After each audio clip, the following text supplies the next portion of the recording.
Hello everyone, welcome you all in your own channel Learn Everything। सो ਅਸੀਂ ਕਰ ਰਹੇ ਸੀ ਸਟੈਟਿਕਲ physics. So most of ਦਾ ਜਿਹੜਾ important ਹੈ ਕਾफ़ी ਕੁਛ ਕਰਵਾ ਦਿੱਤਾ ਹੋਇਆ ਮੈਂ। ਹੁਣ ਜਸਟ ਆਪਾਂ ਸਮਰੀ ਦੇਖਾਂਗੇ ਇਹਦੀ, ਠੀਕ ਹੈ, ਮਤਲਬ ਥੋੜਾ ਸਮਰਾਈਜ਼ ਕਰਾਂਗੇ ਇਸ ਪੂਰੇ ਚੈਪਟਰ ਨੂੰ, ਜੋ ਇੰਪੋਰਟੈਂਟ ਕੁਛ ਹੋਰ ਟਰਮਸ ਹੈਗੀਆਂ ਜੋ ਤੁਹਾਡੇ ਨੋਟਸ 'ਚ ਇਨਕਲੂਡ ਹੋ ਸਕਣ ਉਹ ਕਰਾਂਗੇ, ਠੀਕ ਹੈ। ਸੋ ਬਹੁਤ ਛੋਟੀਆਂ ਛੋਟੀਆਂ ਟਰਮਸ ਹੈਗੀਆਂ। First of all the probability ਕਿਸੇ ਸਰਟਨ ਇਵੈਂਟ ਦੀ, ਜਿਹੜਾ ਪਤਾ ਪੱਕਾ ਹੋਣਾ, ਕੋਈ ਇਵੈਂਟ ਪੱਕਾ ਪਤਾ ਹੋਣਾ ਤਾਂ ਉਹਦੀ ਇਵੈਂਟ ਦੀ ਕਿੰਨੀ ਹੋਗੀ 1। ਸੋ ਇਹ ਤੁਹਾਡੇ ਮੈਥਮੈਟਿਕਸ ਲਈ ਵੀ ਇੰਪੋਰਟੈਂਟ ਹੈਗਾ, ਸਾਡੇ ਮੈਥ 'ਚ ਵੀ ਨਾ ਸਾਇੰਸ ਵਾਲਿਆਂ ਦੇ ਸੋ ਪ੍ਰੋਬੇਬਿਲਿਟੀ ਹੈ, ਸੋ ਉੱਥੇ ਵੀ ਹੈਲਪ ਹੋ ਜਾਏਗੀ। तो रैंडम इवेंट की कितनी होंगी 1/2 तो जो इंपॉसिबल है 0। 3 इवेंट की गल की जो तो कोई पक्का इवेंट है कि सर्टेन है होना ही होना तो 1 होगी। जो रैंडम है कोई मतलब रैंडमली है कि अज रेन हो भी सकती है नहीं भी हो सकती, असं 1/2 लेने हैं ना। सो प्रॉबेबिलिटी इंपॉसिबल जी चीज़ हो ही नहीं सकती वो प्रॉबेबिलिटी की होएगी 0। तो एक गल याद रखियो प्रॉबेबिलिटी हमेशा वेरी करती 0 तो 1, ठीक है। तो 0 किहदे लई हुंदी जिहड़ा हो ही नहीं सकता, एक किहदे लई हुंदी जिहड़ा श्योर आ भी होना ही होना, इदां ही होना हैगा, ठीक है। क्लीयर हुंदा है सानूं। उस तो बाद हैगा जी the assumption of equal probability for the event that are equal likely to occur called the principle of priori probability. साडे सिलेबस भी स्पैशल मैंशन हैगा principle of equal priori probability, ठीक है। मतलब कि जिहदे विच सानूं इक्वल प्रोबेबिलिटी हैगी इवेंट्स की, मतलब इक्वली लाइकली। अगर फॉर एग्जाम्पल तुसीं किसी कॉइन नूं टॉस कर दिओ यानी हैड ते टेल आने की प्रोबेबिलिटी इक्वल है ना, मतलब कि असीं ये नहीं कह सकते कि हाँ जी हैड ही आना या टेल ही आना, ठीक है। सो मतलब प्रॉबेबिलिटी की इक्वली लाइकली हैगा। सो इन्हों असीं बोलते equal priori probability. Priori probability मतलब कि जिहड़ी अजम्पशन आपां मनदे आ इक्वल प्रोबेबिलिटी दी for event that is equally likely to occur, equally likely occur हो सकते हैं, टेल भी आ सकता, हैड भी आ सकता। Next is the number of microstate in a macrostate is called thermodynamic probability. एक माइक्रोस्टेट के अंदर कितनियां एक मैक्रोस्टेट के अंदर कितनियां माइक्रोस्टेट हैगियां। फॉर एग्जाम्पल जिदा आप मैक्रोस्टेट बनाई ही ना 2 3, ये अंदर असीं कितनियां अगे माइक्रोस्टेट बनाते सी। 2 कंपार्टमेंट इधर 2 पार्टिकल हो गए, ये वाले 3 हो गए, मैं बनाई सारा तुहानूं इदा करवाया होया है ना, जिदा आप पार्टिकल ले ले सीगे ए ते बी, है ना। फिर आप बनाते सी कि 2 पार्टिकल इधर हो 0 इधर हो, तो वही इदा बनदियां होंदियां सी ना कि ये हो सकता है कि दोनों पार्टिकल ए ते बी इधर हो, इधर 0 या 0 इधर दोनों ए ते बी हो। सो इदा आप करते होंदे सीगे ना। सो यही कि एक मैक्रोस्टेट के अंदर कितनियां माइक्रोस्टेट आंदियां that is called thermodynamic probability. Simple किया होया, जस्ट रिविजन हो रही है, ठीक है। तो एक तुहाडे शॉर्ट हैंड तुहाडे कोल नोट्स आ जाएंगे। क्लीयर जी। सो यदी मिनीमम वैल्यू घट्टो घट्ट 1 हो सकती, इस तो ज़्यादा इस तो घट नहीं हो सकती बिल्कुल भी, ठीक है। 1 एटलीस्ट जो मैक्रो है वो तो आएगी ना। सो एक तो आएगी। सो जिन्हें वो टेबल करवाए हुए मैं किए हुए उन तो बिल्कुल क्लियर होएगा। For indistinguishable particle, for example particle है कि इनडिस्टिंग्विशबल लाइक ए तो ए नहीं डिस्टिंग्विशबल कर सकते, दोनों सेम है ने। The number of microstate is equal to number of macrostate. हुण जिन्नी मैक्रोस्टेट होएगी उन्नी माइक्रोस्टेट होएगी, क्यों? क्योंकि पार्टिकल में तो असीं डिस्टिंग्विशबल कर ही नहीं सकते, जो एक बारी कह दिता उन्हें। क्योंकि हुण देखो जे मैं गल करदी हां कि इधर एक पार्टिकल इधर 0 है ना, तो इधर आ गया ए इधर आ गया 0। हुण है ये पार्टिकल ए ही है, जे मैं दूसरा हुंदा बी तां इत्थे एक चेंज कर दिंदी, बट दोनों है ही ए है, ठीक है ना। सो माइक्रोस्टेट मैक्रोस्टेट के अंदर इक्को ही माइक्रोस्टेट आएगी, ठीक है। सो जो भी तुहाडे कोल पार्टिकल इनडिस्टिंग्विशबल हैगे ने ते उत्थे की होएगा ਜਿਹੜੀਆਂ ਮਾਈਕਰੋ ਸਟੇਟ ਆ ਉਹ ਕਿਹਦੇ ਇਕੁਅਲ ਟੂ ਆ ਜਾਣਗੀਆਂ ਮੈਕਰੋ ਸਟੇਟ ਦੇ ਵਿੱਚ। ਕਲੀਅਰ ਹੈ ਜੀ। ਨੈਕਸਟ ਦੇਖਦੇ ਹਾਂ। ਐਂਡ ਹੁਣ ਮੀਨਿੰਗਫੁਲ ਤੇ ਮੀਨਿੰਗਲੈਸ ਦੀ ਗੱਲ ਕਰਦੇ ਹਾਂ। ਆਈ ਥਿੰਕ ਪ੍ਰੀਵੀਅਸ ਵੀਡੀਓ ਦੇ ਵਿੱਚ ਸ਼ਾਇਦ ਇਹਦੇ ਬਾਰੇ ਜ਼ਿਆਦਾ ਗੱਲ ਨਹੀਂ ਹੋਈ ਹੈਗੀ, ਸੋ ਇੱਥੇ ਕਲੀਅਰ ਕਰ ਲੈਣੇ ਮੀਨਿੰਗਫੁਲ ਕੀ ਹੁੰਦੀਆਂ ਅਰੇਂਜਮੈਂਟਸ ਤੇ ਮੀਨਿੰਗਲੈਸ ਕੀ ਹੁੰਦੀਆਂ। ਦੇਖੋ ਮੀਨਿੰਗਫੁਲ ਅਰੇਂਜਮੈਂਟਸ ਕੀ ਹੈਗੀਆਂ, if it is in some way different from the other arrangement, यानी कि ਜਦੋਂ ਉਹ ਕਿਸੇ ਵੀ ਤਰੀਕੇ ਨਾਲ ਦੂਸਰੇ ਤੋਂ ਡਿਫਰੈਂਟ ਹੈਗੇ। ਜਿੱਦਾਂ ਡਿਸਟਿੰਗੁਇਸ਼ਬਲ ਪਾਰਟੀਕਲ ਲੈਂਦੇ ਨਾ, ਉਹਦੀਆਂ ਅਲੱਗ-ਅਲੱਗ ਬਣਦੀਆਂ A B C B C A C A B। ਸੋ ਅਲੱਗ-ਅਲੱਗ ਅਰੇਂਜਮੈਂਟਸ ਕਰਦੇ ਆਪਾਂ, ਹੈ ਨਾ, ਕਿ ਮਤਲਬ 3 ਪਾਰਟੀਕਲ ਹੈਗੇ, ਤੁਸੀਂ ਉਹਨਾਂ ਨੂੰ ਅਰੇਂਜ ਕਰਨਾ ਅਲੱਗ-ਅਲੱਗ ਡਿਸਟਿੰਗੁਇਸ਼ਬਲ, ਯਾਨੀ ਇਹਦਾ ਕੋਈ ਮੀਨਿੰਗ ਹੈ। ਬਟ ਜੇ ਮੈਂ ਗੱਲ ਕਰਾਂ ਪਾਰਟੀਕਲ ਹੈਗੇ ਇਨਡਿਸਟਿੰਗੁਇਸ਼ਬਲ A ਬਾਰ-ਬਾਰ A ਲਿਖੀ ਜਾ ਰਹੇ ਹੋ, A मीनिंगलैस ਆ, ਸਮਝੇ। ਸੋ ਇੱਥੇ ਮੀਨਿੰਗਫੁਲ ਤਾਂ ਇੱਕੋ ਹੀ ਬਣੇਗੀ ਨਾ, ਇੱਕ ਵਾਰੀ A ਲਿਖਤਾ ਇੱਕੋ ਹੀ ਮੀਨਿੰਗ ਆ ਇਹਦਾ। ਜੇ ਮੈਂ ਬਾਰ-ਬਾਰ ਲਿਖ ਰਹੀ ਹਾਂ ਤਾਂ मीनिंगलैस ਆ। ਸੋ ਸਿੱਧੀ ਜਿਹੀ ਗੱਲ ਆ ਕਿ ਜਦੋਂ ਉਹ ਕਿਸੇ ਨਾ ਕਿਸੇ ਤਰੀਕੇ ਨਾਲ ਇੱਕ ਦੂਜੇ ਤੋਂ ਡਿਫਰੈਂਟ ਹੈਗੀਆਂ then we call it as meaningful arrangements. Because ਕਿਉਂਕਿ ਉਹ ਇੱਕ ਦੂਸਰੇ ਤੋਂ ਕੀ ਹੈਗੀਆਂ ਡਿਫਰੈਂਟ ਹੈਗੀਆਂ। ਬਟ मीनिंगलैस ਕੀ ਆ ਜੇ ਸਿਮਿਲਰ ਹੈਗੀਆਂ, ਠੀਕ ਆ। ਸੋ ਜੋ ਸਿਮਿਲਰ ਹੈਗੀਆਂ ਤਾਂ ਫਿਰ ਆਪਾਂ ਉਹਨਾਂ ਨੂੰ ਕੀ ਕਰ ਸਕਦੇ ਹਾਂ, ਉਹ मीनिंगलैस ਹੋ ਜਾਣਗੀਆਂ, ਠੀਕ ਹੈ। ਸੋ ਇੱਕੋ ਹੀ मीनिंगफुल ਹੋ ਗਈ, ਬਾਕੀ ਕੀ ਹੋ ਜਾਣਗੀਆਂ मीनिंगलैस ਹੋ ਜਾਣਗੀਆਂ। ਨੈਕਸਟ ਦੇਖਦੇ ਹਾਂ।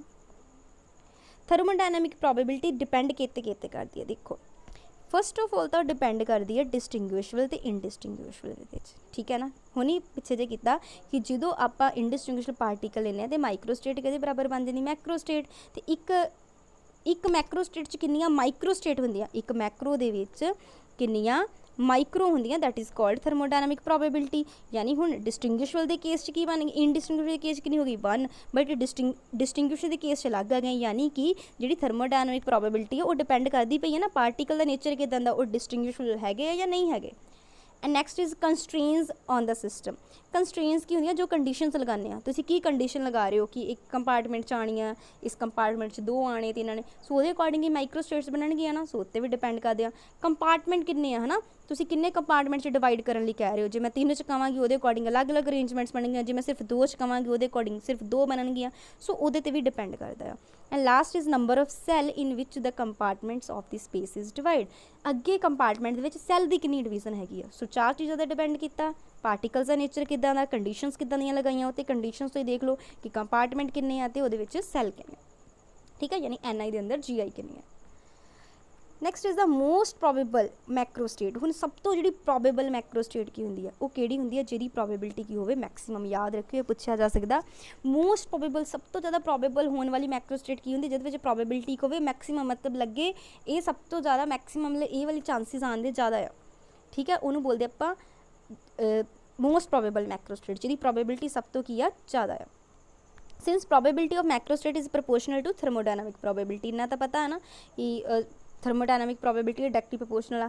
सो जेदी थर्मोडायनामिक प्रोबेबिलिटी हुई हाईएस्ट वही की होएगी मोस्ट प्रोबेबल स्टेट, ठीक है जी। यानी मैक्सिमम मतलब जे एक मैक्रोस्टेट के अंदर बहुत सारिया माइक्रोस्टेट्स हैगियां, वो थर्मोडायनामिक प्रोबेबिलिटी वध गई, ठीक है। सो उत्थे की होएगी साडी मोस्ट प्रोबेबल स्टेट, क्योंकि उहदे विच प्रोबेबिलिटी की है maximum, clear.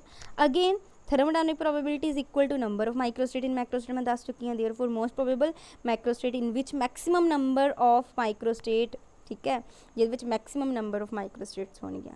So it is found that N particle जो तुसीं डिस्ट्रीब्यूट कीते 2 कंपार्टमेंट्स दे विच, 2 कंपार्टमेंट दे विच N पार्टिकल डिस्ट्रीब्यूट कर रहे हो, ठीक है। The most probable state in which each component has N/2 particle.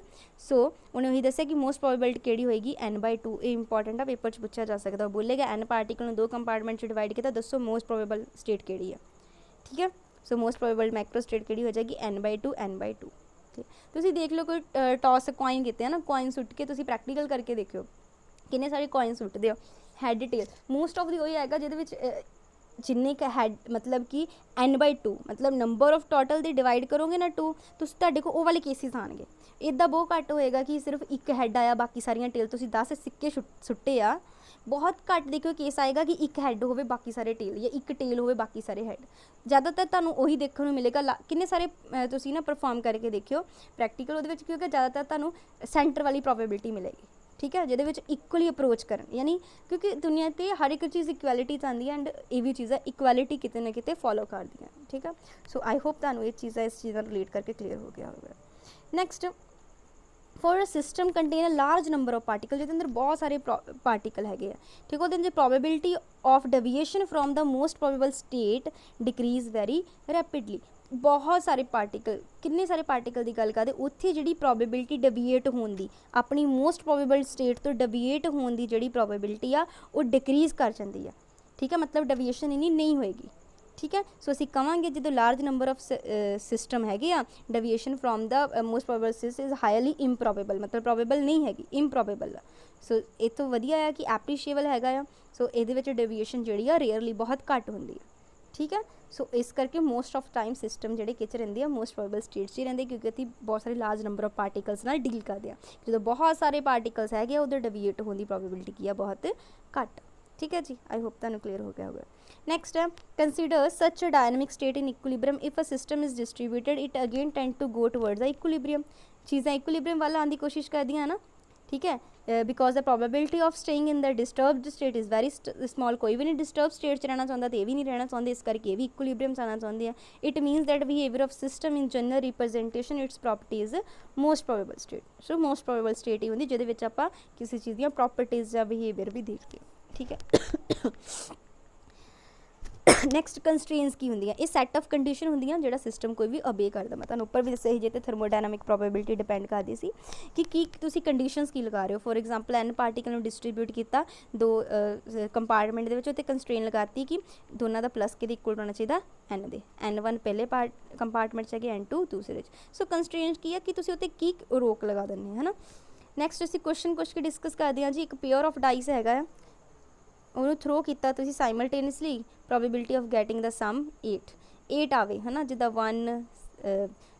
2 6 8 6 2 8, ਹੋਰ ਕੀ ਹੁੰਦਾ 3 2 8, ਠੀਕ ਆ 2 3 2 8 ਕਿੱਥੋਂ ਆ ਗਿਆ, ਸੌਰੀ ਗਲਤ ਹੋ ਗਿਆ ਮੇਰੇ ਕੋਲ। 6 ਤੇ 2 ਸਾਡੇ ਕੋਲ 8 ਆ ਗਿਆ। ਇਹਦੀ ਫਿਰ 2 6 8 ਆ ਸਕਦਾ, 5 3 8 ਆ ਸਕਦਾ, ਐਂਡ 3 5 8 ਆ ਸਕਦਾ, ਐਂਡ 4 4 8 ਆ ਸਕਦਾ। ਕਿੰਨੀਆਂ 5 ਸਾਡੇ ਕੋਲ ਉੱਪਰ ਕੀ ਹੋ ਗਿਆ 5, ਕਿੰਨੀਆਂ ਪੇਅਰ ਆਫ ਡਾਈਸ ਮਤਲਬ 2 ਡਾਈਸ ਸੁੱਟੀਆਂ। ਜਿਹਨਾਂ ਨੇ ਮੈਥ ਦਾ ਕੀਤਾ ਉਹਨਾਂ ਨੂੰ ਪਤਾ 6 ਦਾ ਸਕੁਅਰ 36, ਟੋਟਲ ਪ੍ਰੋਬੇਬਿਲਿਟੀ ਕਿੰਨੀ ਹੈ 36, ਜਿਹੜੀ ਸਾਨੂੰ ਚਾਹੀਦੀ ਉਹ ਕਿੰਨੀ ਹੈ ਸਿਰਫ 5, ਸੋ 5/36। ਇੱਕ ਹਾਂ ਇਹ ਗੱਲ ਧਿਆਨ ਰੱਖੋ, ਨੈਕਸਟ ਕੁਐਸਚਨ ਆ P1 P2 ਦੋ ਪ੍ਰੋਬੇਬਿਲਿਟੀ ਆ ਇੰਡੀਪੈਂਡੈਂਟ ਇਵੈਂਟ ਦੀਆਂ। ਇਵੈਂਟ ਮੈਂ ਕਰਵਾਇਓ ਪ੍ਰੋਬੇਬਿਲਿਟੀ ਦੇ ਵਿੱਚ ਜਦੋਂ ਮੈਂ ਮੈਥ 'ਚ ਕਰਾਇਆ, ਤੇ ਸਾਈਮਲਟੇਨੀਅਸਲੀ ਦੋਨੀ ਸਾਈਮਲਟੇਨੀਅਸ ਹੁੰਦੀਆਂ ਪ੍ਰੋਬੇਬਿਲਿਟੀ ਹਮੇਸ਼ਾ ਹੁੰਦੀ ਉਹਨਾਂ ਦੀ ਮਲਟੀਪਲਾਈ ਦੇ ਬਰਾਬਰ ਜੇ ਇੰਡੀਪੈਂਡੈਂਟ ਇਵੈਂਟ ਹੈਗੇ। ਯਾਦ ਰੱਖਿਓ ਬਹੁਤ ਇੰਪੋਰਟੈਂਟ ਹੈ, ਮੈਥ 'ਚ ਵੀ ਪੁੱਛਿਆ ਜਾ ਸਕਦਾ। Next is thermodynamic probability of the macrostate depend upon, ਹੁਣੇ ਆਪਾਂ ਪੜ੍ਹਿਆ ਸੀ ਥਰਮੋਡਾਇਨਾਮਿਕ ਪ੍ਰੋਬੇਬਿਲਿਟੀ ਡਿਪੈਂਡ ਕਰਦੀ ਕੰਸਟ੍ਰੇਨਸ ਤੇ, ਯੈਸ ਕਰਦੀ ਆ। Probability of occurrence of any one of the macrostate, ਹਾਂਜੀ ਪ੍ਰੋਬੇਬਿਲਿਟੀ ਕਿਸੇ ਵੀ ਇੱਕ ਮੈਕਰੋਸਟੇਟ ਦੀ ਸਾਰਿਆਂ ਦੀ ਸੇਮ ਹੀ ਹੁੰਦੀ ਆ, ਠੀਕ ਹੈ ਕੋਈ ਵੀ ਹੋ ਸਕਦਾ। 8 particle are distributed in 2 compartment, there is no restriction, कोई रिस्ट्रिक्शन नहीं हैगी नंबर ऑफ पार्टिकल ते कि किधर जाएंगे किहड़े कंपार्टमेंट जाएंगे। माइक्रोस्टेट दसो, मैं फॉर्मूला दसिया है तुहानूं 2 raise to the power n, ठीक है जी 2 raise to power n, so 2 raise to power 8 करोगे आई थिंक 256 आएगा, चेक कर लेना। Next is a system consist of 5 distinguishable particle, okay 5 distinguishable particle है ने डिस्ट्रीब्यूट करना 2 कंपार्टमेंट्स के विच, ठीक है।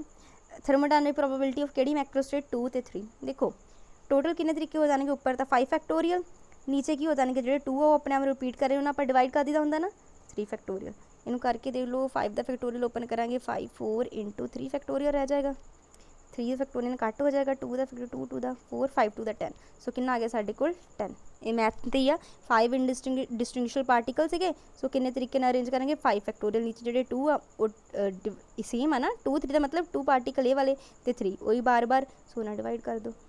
लास्ट जी the value of probability of an event can not be, अच्छा किसी इवेंट की प्रोबेबिलिटी की नहीं हो सकती, 1 हो सकती श्योर आ तो होएगी, 0 हो सकती हाँ जी हो सकती, क्यों क्योंकि जो हो ही नहीं सकता इसका मतलब 0 आ, 1/2 जो इक्वली लाइकली हैगा है ना, तो नैगेटिव तो जी असीं सुनिया नहीं, नैगेटिव प्रोबेबिलिटी नहीं हो सकती।